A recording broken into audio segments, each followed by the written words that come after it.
C'est officiel, le retour des étudiants en Chine est officiel. Le ministre de la Chine l'a annoncé dans son interview qu'il a effectuée le 19 août. Il a annoncé qu'à partir du 24 août, les étudiants qui ont déjà leur visa peuvent rentrer en Chine. Donc, avant que je vous dise de quoi on va parler dans cette vidéo, si c'est pour toi la première fois sur cette chaîne et que tu as la recherche des informations et des mises à jour sur le retour des étudiants en Chine, abonne-toi déjà à la chaîne et active la cloche pour être sûr d'être notifié à chaque fois qu'on va poster de nouvelles informations sur le retour des étudiants en Chine. Et dans cette vidéo, moi, je vais vous donner quels sont les documents que vous devez préparer quand vous allez faire la demande de votre visa. Et à la fin de la vidéo, je vais vous parler des 3 petites choses que vous devez savoir pendant que vous êtes en train d'appliquer pour le visa et pendant que vous commencez à préparer votre voyage pour la Chine. Donc, suivez la vidéo jusqu'à la fin et j'espère que ça va vous plaire. Et on se retrouve juste après.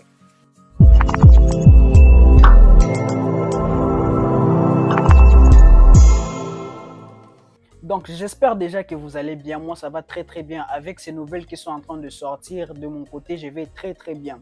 Donc, dans cette vidéo, comme je l'ai dit, je vais vous donner quels sont les documents que vous devez préparer quand vous allez vous rendre à l'ambassade. Donc, sans tarder déjà, on commence avec le premier document qui sera le passeport. Donc, votre passeport, ça c'est obligatoire, mais ça doit être un passeport qui a une validité d'au moins 6 mois. Ça, c'est la première chose. Donc, vérifiez déjà, est-ce que votre passeport a cette validité? Sinon, ça ne va pas passer. On va vous demander de refaire d'abord un nouveau passeport et puis revenir. Ça, c'est la première chose. La deuxième chose, ça sera le Visa Application Form. Quand vous êtes en train de prendre les rendez-vous à l'ambassade, ça s'est fait en ligne. Vous avez un site où vous partez, vous vous enregistrez et on vous donne le rendez-vous. Donc, vous devez imprimer les papiers en question et vous partez avec à l'ambassade. Donc, le deuxième document, ça sera le Visa Application Form. Vous devez avoir ça. Le troisième document, ça sera votre certificat de vaccination contre le virus. Donc là maintenant, certains vont dire pourquoi maintenant on va nous demander le certificat de vaccination et pourtant on nous a dit on nous a demandé si on était vacciné ou pas. Donc dans ce cas ici, si toi tu n'es pas vacciné, tu auras une case où tu vas compléter, tu vas donner des raisons qui font à ce que jusqu'à présent, toi, tu n'es pas vacciné. Et si moi, je devais conseiller, mais en tout cas, il faut donner des bonnes raisons, mais je conseille plus de mettre des allergies ou une certaine maladie ou une perturbation que l'effet de se vacciner, ça peut causer à votre santé ou à votre corps. C'est à mon avis, ça peut passer plus facilement. Donc, si vous n'êtes pas vacciné, il y aura une case où vous allez donner des raisons qui prouve pourquoi jusqu'à ce moment vous n'êtes pas vacciné. Ça, c'est le troisième document. Et le quatrième document, vous aurez à présenter votre lettre d'admission. Et quand je parle de lettre d'admission, c'est la lettre finale, pas de préadmission. Et vous devez présenter la copie originale de votre lettre d'admission. Donc, pas imprimer le PDF que l'école vous a envoyé pour vous confirmer que voilà, on vous a admis. Non, c'est pas imprimé. Donc, l'école ou votre agent doit vous envoyer le hard copy, la copie originale de votre lettre d'admission. Et c'est ça que vous allez amener à l'ambassade. Donc, le cinquième document que vous aurez à présenter, ça sera la lettre JW 202. Et ça aussi, vous devez présenter la copie originale. Sans la copie originale, ça ne va pas passer. Je me rappelle même quand moi, je faisais le processus, je vous avais dit que pour recevoir mes documents originaux, ça avait vraiment pris du temps. J'avais essayé d'imprimer et passer à l'ambassade avec ça. Ça n'a pas marché. On a refusé. On a demandé les copies originales de tous mes documents. Donc, vous devez avoir la copie originale de votre lettre d'admission et la copie originale de votre lettre JW 202. Et maintenant, le sixième document qui est la lettre de consentement qui bloque jusqu'à présent même les étudiants du Bangladesh qui avaient déjà reçu leur permission de rentrer en Chine il y a de cela 10 jours ou une semaine si je ne me trompe pas.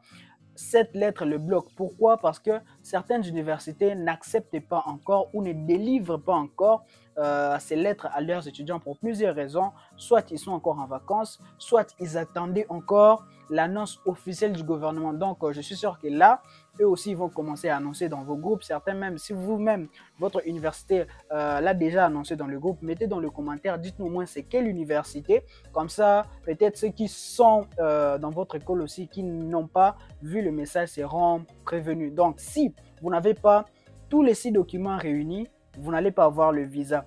Et je tiens à rappeler aussi, quand vous allez apply pour le visa, c'est très important de savoir vous allez apply pour quel type de visa. Je suppose que vous tous, vous avez au moins une durée de plus de 160 jours d'études en Chine.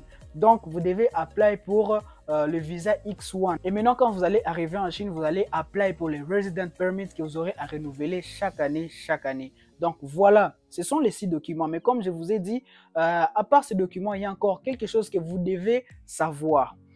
C'est quoi? Quand vous êtes en train de faire la demande de votre visa, prière de payer l'assurance. Payer l'assurance médicale pour la Chine, c'est à une valeur de 800 renminbi, à peu près 120 à 130 dollars.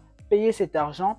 Certains peuvent dire que ce n'est pas vraiment important, mais si vous êtes capable de le faire, payez ça parce que quand vous allez arriver en Chine, ça sera peut-être dans des quarantaines, tout ça, tout peut arriver. Il peut vous arriver de tomber malade. Peut-être que les coûts peuvent être très élevés et avec l'assurance, ça peut réduire. Donc, je souhaite ça à personne, mais moi je vous demande, je vous conseille de payer l'assurance. Je crois même que certaines universités ont même imposé à leurs étudiants de payer déjà l'assurance avant de commencer leur processus de voyage. C'est la première chose.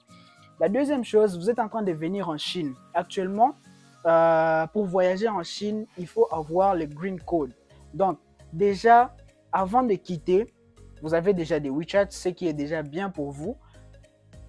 Enregistrez-vous pour avoir le Green Code. Si vous ne savez pas comment le faire, partez à l'ambassade même, demandez comment moi je vais avoir le Green Code pour mon voyage en Chine. Donc, enregistrez-vous, ayez le Green Code parce que sans le Green Code, en Chine, vous allez partir nulle part.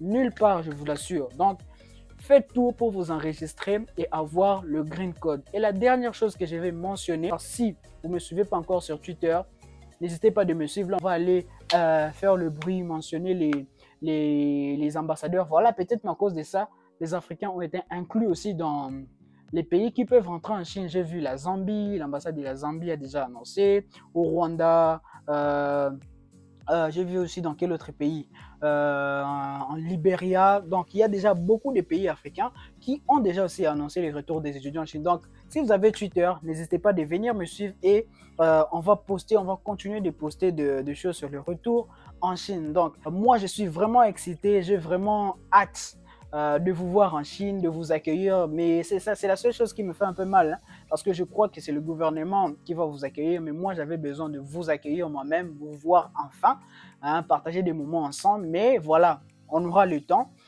J'espère que tout va bien se passer et il y a encore beaucoup de nouvelles qui arrivent, c'est pas fini. On sera en train d'annoncer quand est-ce que le premier groupe arrive, quand est-ce qu'il y a des réductions, quels sont les frais que le premier groupe va payer. Donc tout ça, on va annoncer ça sur Espérance Zebro. Mais pour l'instant, on a déjà les processus, on a déjà les documents et il y a le green light pour apply le visa. Et à partir du 24 août, vous pouvez venir en Chine. Donc j'espère que la vidéo vous a plu. Si c'est le cas, n'hésitez pas de mettre un pouce bleu, de partager avec les amis, de partager avec ceux qui sont en train d'attendre le retour des étudiants en Chine. Et on se retrouve très bientôt dans la prochaine vidéo. Ciao!